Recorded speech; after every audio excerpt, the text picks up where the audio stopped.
How's it going, Chumpy? My name is TV and welcome back to another video. Just before we get into today's episode, I wanted to say a little sorry for the delay in recent videos. Just got my GCSE results back, which I would say I'm pretty happy with. So I hope all of you guys that have got your GCSE results back and A-level results last week got exactly what you wanted. Yeah, it's pretty tough, but of course I don't actually know how it translates over to the American school system because of course 40% of my audience is American. So I'm a bit beyond it for me, but yeah, pretty much in England we've got all our results back now, and so that's pretty cool. But anyway, let's get straight into the video. As you see on screen, we have an in-depth look of the Armor of War, the Armor of War, and the other sort of bits of the legendary Warmonger set. It's very similar to the machine set in regards to the actual abilities that they actually have. They're all very focused on fire and explosions. Except this one has more of a red and gold sort of theme, and I think I prefer the set much more over the machine set. And as you see in our gear set overview, you can actually get a really nice combination using those two sets. Which it's like effectively I made a video talking about the machine set. For my build, I use some of the Warmonger pieces with that set, so sort of make a build. But if you do it, if you effectively use the Warmonger set with a few elements of machine into it, you actually create an even stronger build. And so that's pretty much what you're going to see in a little bit. But yeah, overall this sword looks very similar to the machine tribe. It's pretty much like a machine armor, except with a different color scheme. So of course that's a bit disappointing. I wish they had actually, went out of their way and actually made interesting looking armor sets instead of just making 2 armor sets for each sort of pretty much 4 total armor sets, and then making 2 of the tribes share the same one. I think that's a bit stupid, but yeah, pretty much guys. Anyway, I've said what I need to say. Let's get straight into the gear review. Catch you in a bit. Alright guys, here we have the legendary Warmonger set up on the screen. Starting things off here, we have the Sword of War, a sword design intended for war. Very awful description, and of course that is the same for all the other pieces of gear. As you see, this is level 81, so it's going to be doing 172 damage, and it has the special effect of execution setting enemies on fire. This is an interesting sword, I suppose. It's very odd, this legendary effect, because you can get plenty of epic effects. For example, if we just get one up on the screen now, there you go. See here, you get executions on a captain, make your attacks apply frost for 30 seconds. Executions always kill grunts, so therefore the only reason you want to use this is if you wanted to apply an elemental effect on a captain. Well, if you just do an execution on a captain, well now you can just apply frost to them, or you could do the same thing with fire using this another epic effect, and it's just better. The epic effect is generally just better than this legendary effect, which makes no sense. It's got a 10% critical hit chance on the secondary effect, which is one of the better ones. But overall, this sword is pretty weak, I will say. In comparison to some of the epic effects you can get, this is definitely one of the weakest swords in the game. Moving on, we have the Dagger of War. This is exactly level 80, so therefore it's doing 1300 damage. And this one does stealth attacks to light enemies on fire. This one is actually identical to some of the epic effects you can get for daggers. I know you get stealth attacks to light enemies on fire. That is a specific epic effects you can get. So in terms of what this set sort of gets you, I don't know why I said set twice, that was a bit dodgy, but effectively you can just take this epic dagger and it'll have the same effect, and so you might as well just swap it out for the legendary Warmonger set, because if you happen to take another one, you can take advantage of the set bonus. This secondary effect is also 50 might gain on a stealth kill, which I think is incredible. If you go into a fight using a basic stealth attack, you're going to end up with some insane amounts of might gain. And considering you can pair this secondary effect with lots of other pieces of gear, such as the Bright Lord set or the Terror set, so you can get curse damage and then immediately stealth attack grunts, this might gain is absolutely incredible, and especially with all the multipliers you get from pretty much just brutal difficulty, you can just get some insane amounts of might gain from using these stealth attacks. Moving on, we have the Hammer of War. This one causes change range attacks to create fire explosion, and 25% chance to replenish 1 elf shot. And of course, this is a hammer. This is actually completely identical to the hammer of the machine tribe. I think it's called the threshing hammer. There you go.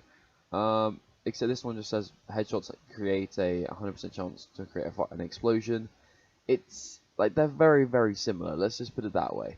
Of course, so this one has more elf shots, and of course that secondary effect also helps out massively if you want to chain a bunch of kills together.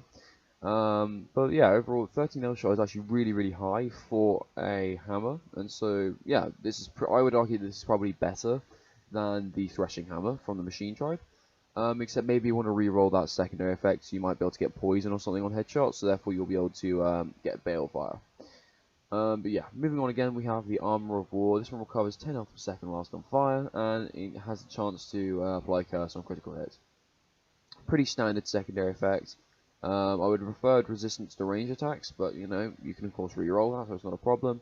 But recovering 10 health per second whilst on fire, with one piece of gear, with this effect on, I think you still end up taking a tiny bit of damage from fire. It's only when you have two of them that the damage is negated, which comes nicely into the Cloak of War because that has 10 health recovery as well. And this one also happens to have 40 less damage from range attacks. So this cloak currently is incredibly strong. If I was to get the 40% resistance as well on my armor, then these two together, the cloak and the armor, would be incredibly good. And thankfully, the Rune of War also has the 10%, like 10 health recovery whilst on fire. So whilst wearing all three of these pieces, you're going to be getting 30 health recovery whilst on fire, which means you end up actually gaining health when you're on fire, which I think is a big joke. Of course, this means you want to be using all of your fire abilities, including the Cleansing Blaze on Elven Light, and maybe the Firestorm on your Mighty Shot. But yeah, pretty much the secondary effects on our cloak are very strong. The secondary effects on our Rune of War is not very good. We've got 50% increased damage done by Heroic Alloys. Still very strong, but you know what? Who really cares? So yeah, let's just move into the set bonus. Recover 50 health when killing an enemy who is on fire. This is very good because if you are on brutal difficulty and have all your damage maxed out, then your Elven Light will actually start instant killing grunts, and if you have a Cleansing Blaze on them, they will get set on fire and then immediately die. So effectively, if you wanted to gain, you know, maybe 100, maybe 200 health just instantly, just use Elven Light, bam, kill a couple of grunts, and you're okay. But the set bonus 4 out of 4, just like the Machine Tribe, is where the fun happens, and that is, oh god, I've moved off it. While on fire, you periodically explode, releasing a burst of flames. This is very cool, and it's certainly better than the Machine Tribe's 4 out of 4 set bonus. If you watched my Machine Tribe set bonus, or like my Legendary Gear review, you know I paired the Warmonger set and the Machine set together. And that is what I'm going to be doing today, except we're going to be doing a stronger combination. And effectively, we're going to be keeping the majority of the Warmonger set and then swapping in the 2 out of 2 bonus for the Machine Tribe. That way, we're not going to be always using Humiliator on this build and the Mask of the Undying, so it just sort of mixes up a little bit. So, in terms of what I would recommend getting rid of, I would say it has to be the sword. So we're going to swap that out for the, there it is, the Threshing Sword. Of course, it's going to be doing a little bit of less damage rather, and of course, if you want to look at the effects in detail, then go check out my video, which would have been linked to numerous times at the top right. We're going to keep our stealth attacks, we're going to keep our hammer, but I may consider dropping one of these. Unfortunately, the way the Machine Tribe works is all of the armor pieces, including the rune, have the 25% chance to make enemies explode, which is absolutely horrendous. Like, it's literally the worst thing in the entire game. And I do believe that also applies to the armor. Yes, it does. Okay, so we're going to keep these 3 pieces going, and so we have to choose between the hammer or the dagger. Unfortunately, I think we're going to swap out the hammer, because the dagger is just very cool, and I want to show off that 50 might gain on a stealth kill, and so we're going to swap this out for the threshing hammer. They're very similar. Of course, this has much less elf shot, however this one actually does have the secondary effect, which does allow us to get balefire. So that is the gear setup we're going to be running. Of course, this means we're going to be able to summon in sappers and stuff, and lots of sappers from Iron Guard, and we're going to be taking advantage of all the fire abilities. And so let's have a quick look at what skills we're running. As you see here, we've got everything pretty much set up. We're going to be running Iron Guard down here, and then we're also going to be running Cleansing Blaze, because we want to be setting everyone on fire. We're going to keep Venom on our Mighty Shot, because if we have a bunch of people on fire, and we don't fancy using another Elven Light, we can just shoot that and then get a bunch of Balefire or something. And yeah, pretty much in terms of what combat procedures, I just said combat, whatever prestige abilities rather you want to use, I would recommend using Combat and Predator Prestige. They're pretty much the best ones. I'm trying to get like 33% on like these 3, and then I'm going to go all the way up to max using Combat Prestige. But yeah, that's a quick look at what skills I'm going to be running today. Of course, you can change a lot of these around. Like for example, I take Shadow Dominate. You could take Chain of Shadows or whatever. It's really up to you. This is just a setup I like to run on brutal difficulty. I've also just noticed I've still got Domination equipped, and that is wrong. We definitely want to switch that back to Bright Lord's Wrath. But anyway guys, that is the build that we're going to be running today in the gameplay. So without further ado, let's get straight into the siege, and I'll catch you in a bit to talk about my overall opinion of this armor set. The shadow is now part of your making. Use it, but do not yield to it. You were foolish to think you could hold a fortress in Mordor. And if you think you, or any of your traitors, will survive this day, you are more foolish still.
Great job.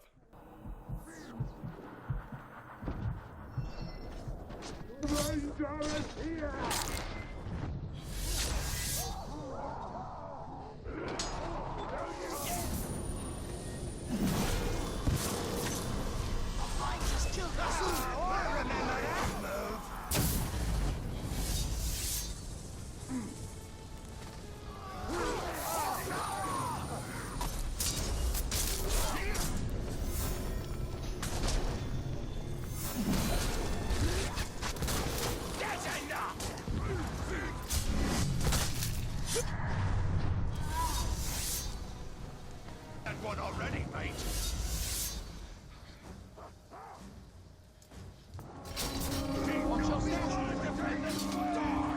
Destroy the top!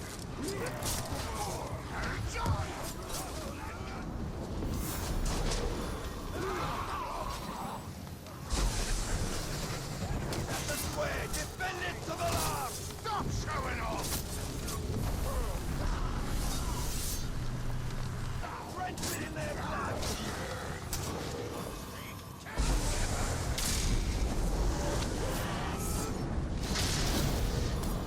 And just prepare yourself. Like that!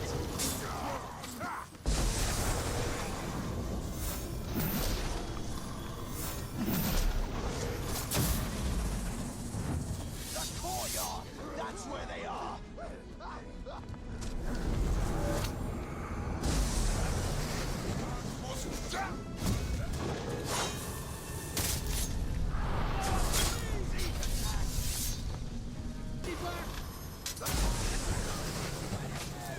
Make him beg! Die! No, you can't be done already. I want to bat you about some more. Get off, you lazy tark.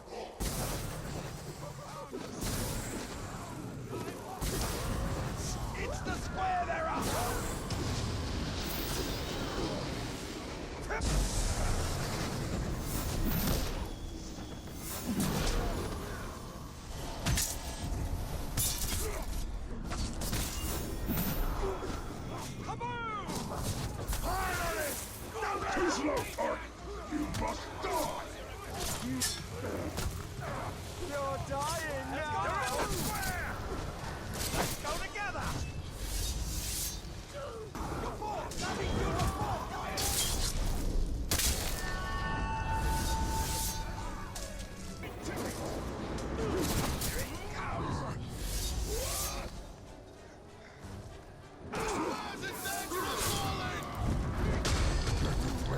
this weapon cleanse your blight upon Mordor?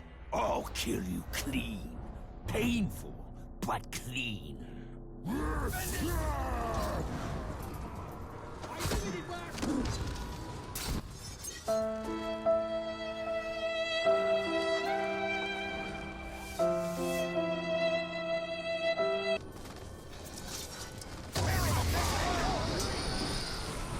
Watch the fire, brothers!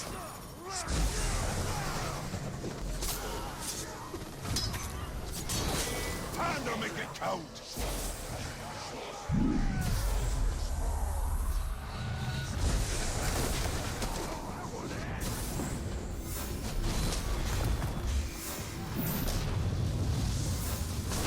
There is no escape, transgressor!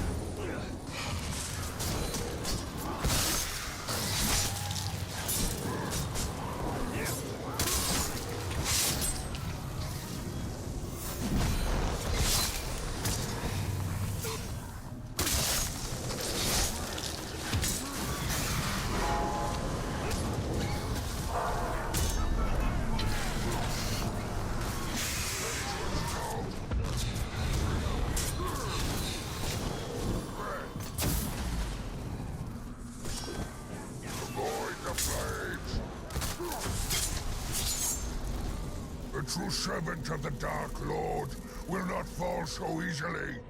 We have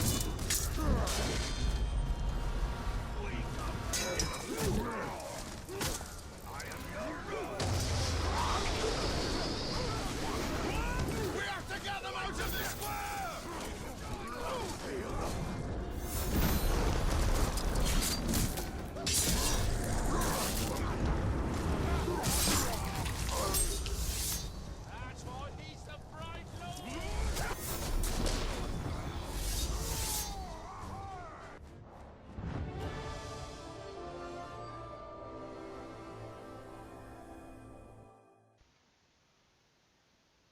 And that was the Siege. We were going absolutely ham using this legendary set.